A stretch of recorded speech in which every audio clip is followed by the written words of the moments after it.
అని స్ట్రైట్గా నేను మీ మనస్సాక్షిని ఈ మాట అడగండి అని మిమ్మల్ని కోరుతా ఉంది. Ask yourself, is this how you want politics to be? అడగండి. ధర్మం కాదు, న్యాయం కాదు. రాజకీయాలు చేయాలనుకుంటే ఏదైనా స్ట్రైట్గా చేద్దాం. మెడికల్ కాలేజీలో నిజంగా కూడా 8,400 కోట్లకు సంబంధించిన బడ్జెట్కి అయ్యే ఖర్చులో ఆల్రెడీ స్థలాలు ప్రొక్యూర్ చేసినారు, అయిపోయింది.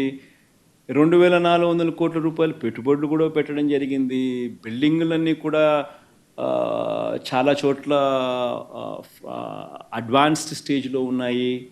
5 చోట్ల మెడికల్ కాలేజీలు ఆల్రెడీ స్టార్ట్ అయిపోయినాయి. ఇంకొక 5 చోట్ల పూర్తిగా ఈ సంవత్సరము మనం కట్టిన బిల్డింగులు చూపిస్తే వాళ్ళు సీట్లు ఇచ్చే పరిస్థితి కూడా రెడీగా వాళ్ళు ఆల్రెడీ చెప్పడం జరిగింది.